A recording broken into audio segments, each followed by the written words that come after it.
Hello everyone, my name is Hassan Ali. In this video of World Cup squad reviews, we'll be looking at the England squad for the T20 World Cup 2026. On the back of what was a brutal battering down under in Australia, Baz Ball and Brendan McCullum have the chance to remedy some of the wounds that they afflicted upon themselves in Australia. They get to play their favourite format, T20 cricket, which is something they've been trying to bring over to Test cricket.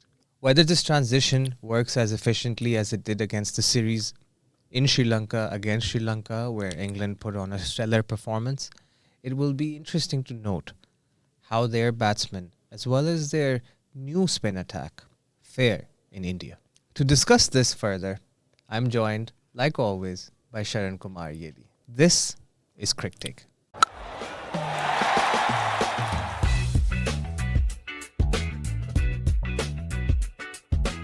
Are you excited about the World Cup? Yes, I'm pretty excited. It's like World Cup gonna start in another 4-5 hours. Yeah, very soon.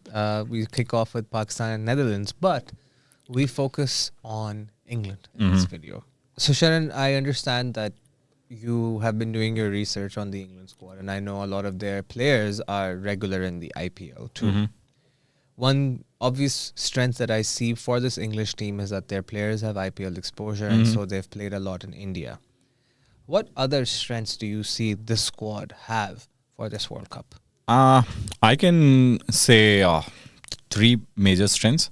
When I say three major strengths, it starts with the attacking cricket, which they play in all the formats they play. Correct. So, especially in attacking cricket, you have an opener as experienced as Mr. Buttler, along with Salt. Two wicketkeeper batsmen, deadly fielders, and pretty much attacking cricket at the top order. That will be their strength. If Salt or Buttler played for 6 hours, if they complete a power play, half of their match is in their court. And the second strength I need to say is their depth in their batting. True. Till 8-9, still Overton, Curran, if they are coming at 8-9, you have a batting lineup. Yeah, what we saw Overton doing in our test series, we all know, is like a quality all-rounder. He can finish games. Right. The depth in their batting lineup, I consider that as one of the strength. You're right about the batting depth. I mean, let alone number 8 or 9. I just have some numbers of these English batsmen in 2025 in T20 cricket. Buttler averaging 34, strike rate 164. Phil Salt averaged 44, strike rate 176. Ben Duckett averaged 27, strike rate 168. Harry Brook averaged 31, strike rate 167. Jacob Bethel averaged 22, but strike rate 147. Tom Banton averaged 31, strike rate 168. And the most recent addition, who not only adds batting but also bowling depth, he's come back into the squad. Sam Curran averages 94. That includes 3 not outs with a strike rate of 168. This is the sort of hot, aggressive form these English batsmen have been in.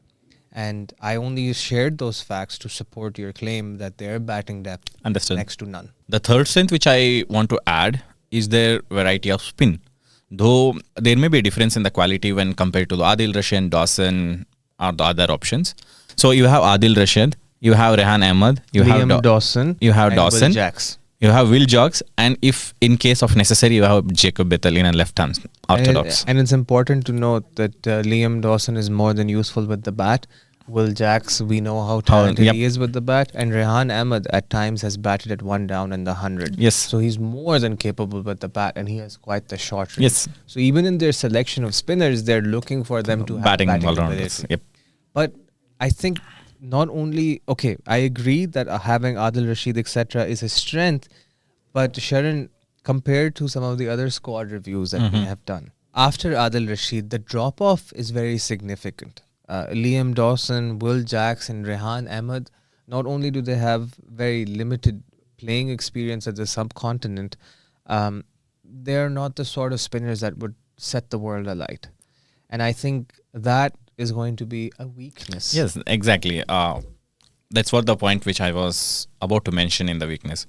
In a strength, you have variety, but if I need to consider depth, there is no depth. Because Adil Rashid is one and only experienced, and he will be your spearhead of spin attack. And post that, if you are bringing Dawson, he's not as attacking as defensive left arm. Yeah, he's a defensive left arm spinner, and his wickets are 16, and his strike rate is 19.6. And it's all right. And if you are considering Will Jacks as a spinner like you used in an Ashes, I don't really consider that idea gonna work. He can give you here and there 2 overs, but taking off 4 overs from him will not be a great idea.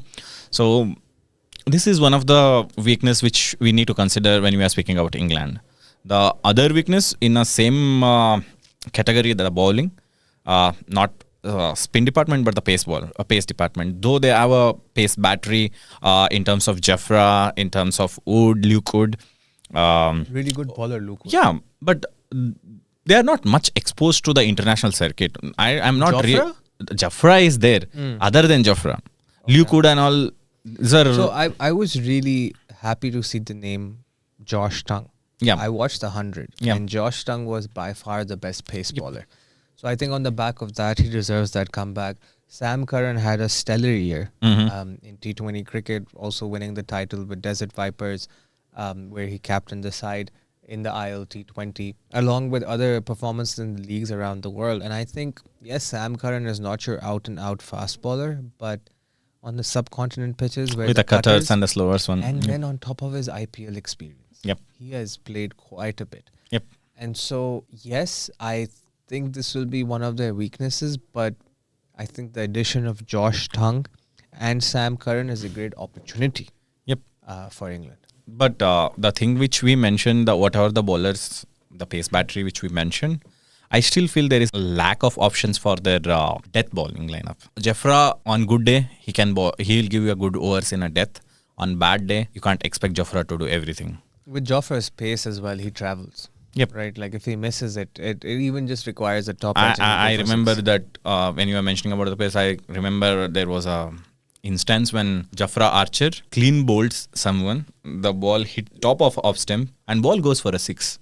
I remember this. I think it was in 2019 World Cup. I'm not really sure, but I remember this instance, like sometime it happened. That's the pace he generates, and that is a double-headed sword in subcontinents. And I kind of mentioned the opportunities. What opportunities lie? I mean, Jacob Bethel coming into the squad. Tom Banton has come into the squad as well, another opening batsman who could play in the middle order. Liam Livingston has been dropped from the England side amidst, I would say, impatience, as the England side have given him a long run, but the output has been insignificant if we are being critical. So what other opportunities do we see, and what kind of players can make a name for themselves in this tournament? It's a great opportunity for Harry Brook, as he is captaining the side, England side, and his numbers are pretty impressive. He won 10 out of 11 matches.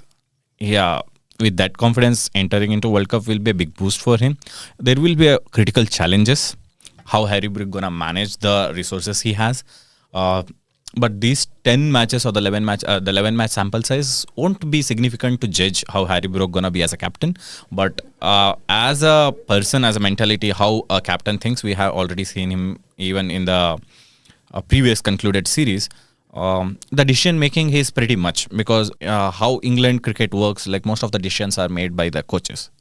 So still, if Harry Brook is taking his own decisions and trying to convince Brendan McCullum, that's pretty great. This will be a great opportunity, but he will be captaining in subcontinent. If he adapt to this challenge and if he gives what Harry Brook, the batter, can give to an England team, that will be pretty great, because he has a solid batting lineup. So how Harry Brook as a captain will manage these resources will be a challenge as well as an opportunity. The other two opportunity, one I need to consider, for England, it's the most favourable group I can consider. You have West Indies. I'm not writing it off, but you have a better chances than Afghanistan. So opportunity for England of playing in such favourable group. And the third opportunity is this is a tribute Buttler and Rashid can give to England's team, considering they are in their final stage of their career in T20 circuit. So let's see how they're going to perform. This will be a good opportunity for Buttler and Adil Rashid to sign off in a high note. Yeah, I think if any of our viewers follow Beard Before Wicket, which is a podcast with Moeen Ali and Adil Rashid, Adil Rashid does say that he wants to continue playing for England, but he also has to listen to his body. And when cricketers start saying things like that, it's in their back of their mind that they might be stepping away, which obviously will be a huge gap for England to fill when Adil Rashid retires. And given that we're talking about gaps and areas for improvement, what are some of the threats that England face in this World Cup? On a fine day, England can have a pretty much solid batting lineup, and they can take on the spinners on any of the spin bowling lineup. But the other way, the same batters can choke against the spin. That will be one of the biggest threat I see. And the dew factor, since they are playing some of the matches in subcontinent, are they prepared for this dew conditions?